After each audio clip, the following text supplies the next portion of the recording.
Halo guys, welcome back to my channel. Hari ini aku mau nyambung sesi kedua aku di Sambat. Tapi ini memang beda topik dibanding yang sebelumnya. Sebelumnya kan aku bahas serial anak di Netflix. Nah, aku kali ini mau cerita-cerita pengalaman aku aja, mau sharing pengalaman aku hamil dan melahirkan. Siapa tahu ada yang punya pengalaman yang sama, nanti boleh please tonton sampai habis. Kalian boleh komen kalau misalnya memang punya pengalaman yang sama atau pengen tanya-tanya gitu. Ya udah, daripada kelamaan aku mulai aja. Aku itu dari nikah sekitar berarti Agustus. Nah, sekitar ya 4 bulanan itu aku udah hamil anak pertama setelah menikah. Nah, itu kalau aku yang ngerasainnya pas pengalaman aku gak tahu kalau aku tuh hamil, aku tuh biasa aja. Maksudnya aku bisa beraktivitas seperti biasa, gak ada yang namanya morning sickness, gak ada. Terus aku coba tes pack juga masih belum ada kayak gitu morning sickness. Nah, morning sickness itu keluar pas aku udah periksa dari dokter. Aku periksa dari dokter, dinyatakan bahwa aku memang positif hamil. Lalu kayak tiba-tiba badan sakit semua, terus kayak muntah-muntah itu datang. Dan dimulailah dari situ ya keluar morning sickness. Tapi memang itu untuk aku cuman kejadian di awal-awal semester awal kehamilan, jadi wajar sih. Jadi kalau aku sih modelnya aku, misalnya aku muntah, aku coba diem dulu sampai ya aku ngerasa nggak enak lagi, terus aku coba makan lagi. Kalau aku kayak gitu, kalau aku modelnya nge-push diri aku buat tetap makan, meskipun memang itu nantinya akan muntah lagi gitu. Aku bakal tahu kalau itu nanti muntah lagi, tapi aku beneran push diri aku supaya aku tetap mau makan.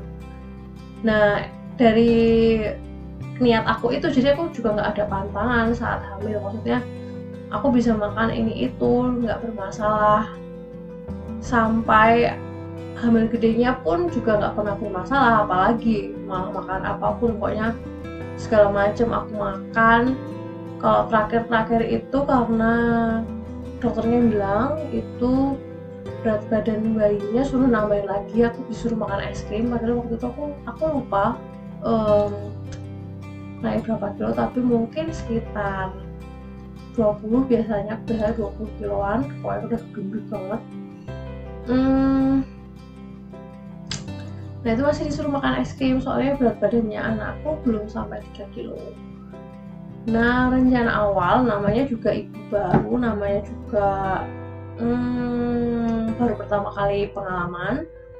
Orang-orang bilang kayak, aku bilang katanya enak melahirkan normal gitu. Ya semua orang sih, mama, mertua, semuanya ngomong enak melahirkan normal. Tapi ya aku usaha untuk lahirin normal. Aku ikut senam hamil, meskipun si instrukturnya itu datangnya mingguan, tapi aku tiap hari disuruh kayak praktek di rumah sendiri tanpa dia gitu. Nah, itu aku lakuin setiap hari. Tapi pada kenyataannya memang aku waktu itu kontraksi, tapi kayak kontraksinya aku itu jadi dari jam 5 sore kontraksi, terus kontraksi hilang, aku udah ngomong sama suamiku, terus mulai keretang rangkai box bayi gitu, masih sanggup sampai jam 9 malam. Dan aku ditanyain masih kuat apa enggak, aku bilang masih kuat. Aku pikir besok aja lah, coba tanya dokter, ngikutin praktek dokter aja. Ngikutin praktek dokter aja. Nah, memang aku ke hari berikutnya, tapi semalaman aku nggak bisa tidur karena rasanya itu kayak ada yang neken panggul aku, dan itu rasanya kayak bukan sakit tapi kayak kebelet pipis yang apa ya, orang Jawa bilang tuh anyang-anyangan gitu. Nah itu terus bener-bener setiap menit, 1 menit sekali tuh rasanya tuh kayak pengen ke belakang gitu. Kalau aku ngerasain yang anak pertama kayak gitu. Nah hari berikutnya aku ke dokter, dokternya bilang ini tuh pembukaan 1, ternyata sudah air ketubannya sudah rembes. Nah, aku nggak tahu karena air ketuban tuh mirip sama pipis, jadi aku nggak tahu itu mungkin keluar sama pipis atau gimana, aku nggak ngerti. Nah itu aku masuk ke ruang persalinan yang namanya VK, itu aku nunggu seharian, pembukaannya nggak nambah, cuma pembukaan 1 doang. Nah dokter nyaranin untuk induksi, oke aku induksi, aku nggak baca-baca lagi maksudnya induksi itu sakit atau gimana, enggak, pokoknya disuruh induksi, oke induksi, dan aku nggak ngalamin sakit sama sekali. Nah itu pun juga nggak berkembang pembukaannya, jadi dari pagi praktek dokter jam 9 sampai jam 12 malam itu nggak berkembang pembukaannya. Saat jam 12 malam malah air ketuban pecah. Kalau air ketuban pecah itu kayak pipis tapi bener-bener nggak bisa kamu tahan, dan airnya tuh keluarnya bener-bener kayak seember gitu, kayak ditumpahin gitu. Itu yang namanya air ketuban, pengalaman aku kayak gitu. Nah itu untung aja dokternya memang lagi ada operasi di rumah sakit tersebut, jadi aku bisa langsung ditangani. Aku langsung masuk ke ruang operasi, deg-degan karena memang belum pernah. Kayak apa rasanya juga aku nggak tahu, jadi deg-degan tapi juga nggak terlalu apa ya, nggak terlalu, ya lebih santai sih dibandingin nanti aku cerita yang anak kedua. Yang ini karena aku disuggest sama temanku kantor, dia bilang nggak usah terlalu takut karena kan kamu belum pernah ngerasain, jadi kayak aku lebih bisa santai dengan keadaan itu karena aku memang nggak tahu rasanya kayak apa gitu. Dan katanya setiap orang punya pengalaman yang berbeda saat melahirkan. Nah, aku masuk ke ruang operasi, di situ aku pokoknya dibius setengah badan sampai anak keluar, dan aku itu muntah karena aku kan nggak puasa. Jadi, maksudnya kan karena operasiku itu tidak direncanakan, jadi sebelumnya aku makan, aku muntah. Nah saat aku muntah itu aku nggak tahu aku dibius atau bagaimana, pokoknya aku nggak sadar sampai beberapa jam setelahnya. Jadi dari operasi jam 12 itu aku baru keluar kamar operasi jam 4, udah ditunggu suamiku di ruangan.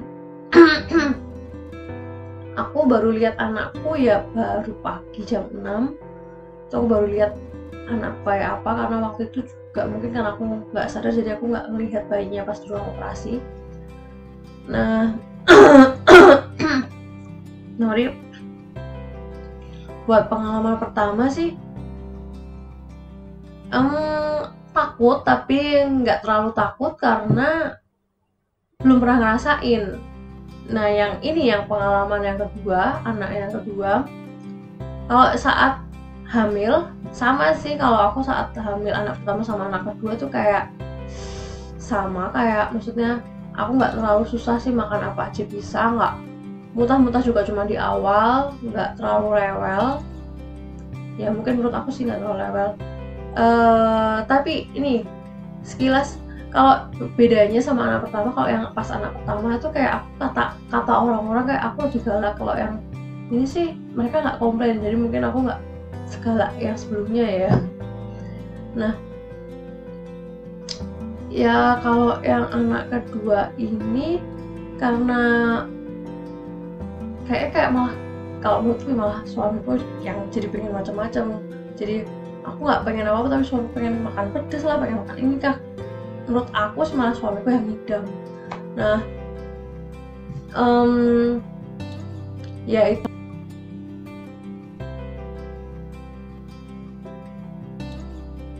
kalau pas dia makan aku makan, pokoknya makan tetap jalan terus, makannya banyak banget. Nah kalau itu sih naiknya banyak banget, sekitar 20 kilo lebih. Di sesar juga. Kalau yang ini, yang anak kedua ini, aku ada kontraksi yang normal, maksudnya pas aku sebenarnya mau janjian lahiran di tanggal cantik di tanggal 19 September 2019, tapi katanya paru-paru anakku belum sempurna, belum bisa untuk dilahirkan. Jadinya aku harus menunggu di tanggal 20-an, 25 atau 26 aku harus kontrol lagi untuk nentuin tanggal sesar. Nah tapi malah di tanggal 20 aku tuh ngerasain kontraksi kayak hilang ada tuh, kayak ada yang neken gitu, kayak ada yang neken panggulku. Terus habis itu aku telepon suamiku, tanyain masih kuat apa enggak ya, masih kuat. Terus tinggal kerja sebentar, siang baru aku berangkat ke rumah sakit jam 1-an itu. Aku berangkat siang jam 1 jam 2-an aku baru berangkat ke rumah sakit. Ya di jalan memang kayak sakitnya kayak ada yang neken, hilang ada kayak gitu. Tapi ya nggak terlalu mengganggu sih, kalau menurut aku tuh nggak terlalu mengganggu. Sampai rumah sakit sekitar persiapan setengah jam sampai 1 jam untuk administrasi. Itu aku masuk ke ruang operasi lagi. Nah yang di operasi kedua ini tuh kayak kalau menurut aku kayak aku lebih takut ya, karena aku udah pernah ngerasain operasi sebelumnya kayak apa, dan aku waktu itu kan sampai nggak sadar, dan aku juga nggak tahu alasannya karena dokternya nggak ngasih tahu ke aku dan nggak ngasih tahu ke suamiku. Nah yang kedua ini kayak aku punya ketakutan bakalan nggak sadar lagi dan nggak balik lagi gitu loh. Kayak aku punya ketakutan kayak gitu, karena kan masuk ruang operasi kan sendirian, nunggu sebelum masuk kamar ke operasinya tuh sendirian. Jadi kayak aku mikirnya macem-macem. Tapi setelah masuk kamar operasi aku ketemu kayak perawat cowok yang ngajak ngobrol aku. Jadi kayak lebih santai sih, dia ngajak ngobrol aku, gimana bu, ini anak yang berapa. Terus habis itu pokoknya diajak ngobrol santai supaya aku nggak kepikiran macam-macam. Tapi beneran di situ sih, di kamar operasi itu aku kayak lebih santai dibandingkan sebelumnya. Pas dokter datang suntik anestesi itu aku udah dalam keadaan lebih santai, jadi nggak sakit. Katanya sih ada yang di anestesi di bagian tulang belakang itu sakit, tapi kalau aku sih sama sekali nggak ngerasain sakit. Sampai akhirnya dari panggul ke bawah mati rasa, terus ngeluarin anaknya aku juga lihat. Tapi aku agak lama operasinya, sekitar 1 jam, tapi dalam keadaan sadar. Itu karena ususku lengket, karena sebelumnya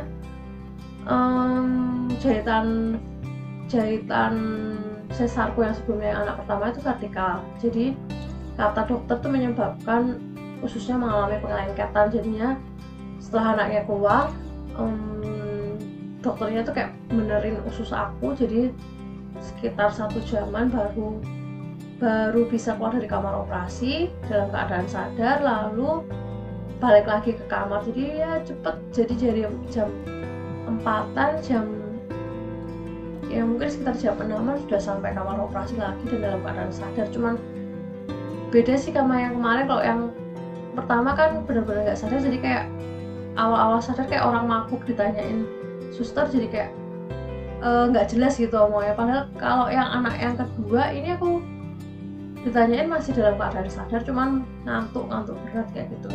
Nah yang pengalaman anak kedua ini, kalau aku sih karena kayak ditempel morfin di dada aku, itu pas udah hari kedua atau ketiga di rumah sakit tuh kayak ngerasa sesek gitu, dan akhirnya morfinnya tuh dilepas. Nah aku muntah-muntah ya. Ada plus minusnya sih. Yang dulu yang pertama itu sakit buat jalan, buat gerak-gerak. Yang ini lebih enak, tapi ya ada kendala itu, namanya juga melahirkan. Mungkin memang benar katanya kalau operasi itu setelahnya baru ngerasain sakit, itu benar.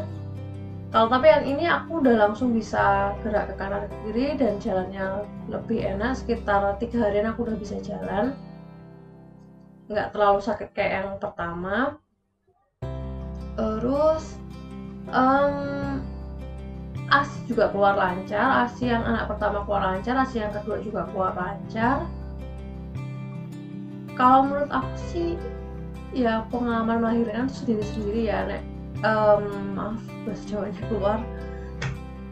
Kalau di aku sih nggak terlalu banyak masalah. Pokoknya ya aku menikmati prosesnya. Memang itu harus dijalanin. Maksudnya hamil hamil dengan segala dramanya, terus habis itu gendut harus nurunin berat badan, harus pakai korset dan sebagainya. Memang itu harus dialami gitu. Dan melahirkan, kalau buat kalian yang memang sekarang lagi hamil dan baru melahirkan pertama kali, pesan temen aku ini benar-benar berguna banget. Jangan takut karena kalian belum pernah ngerasain gimana rasanya melahirkan. Setiap pengalaman orang itu berbeda, jadi jangan takut. Memang itu harus dilalui. Kalau saat itu sudah dilalui mungkin benar-benar lega. Pokoknya pasrah aja, pokoknya berdoa aja sama Tuhan. Itu aja sih kuncinya menurut aku. Mau melahirkan normal kayak melahirkan sesar, semuanya pejuang hebat pokoknya. Sama-sama sakitnya, sama-sama butuh usahanya gitu. Nah, ini sekian pengalaman aku, sharing aku hari ini. Semoga membantu buat kalian yang di tanggal-tanggal akhir, semester akhir kehamilan kalian. Terus atau buat yang sudah pernah melahirkan, punya pengalaman yang sama, kalian boleh komen di bawah. Kalian boleh tanya-tanya. Klik like kalau kalian suka sesi sambat aku kali ini. Subscribe video aku untuk support aku di YouTube. Thank you udah nonton. Selamat beraktivitas buat kalian yang nonton di siang hari. Selamat beristirahat buat kalian yang nonton di malam hari. See ya.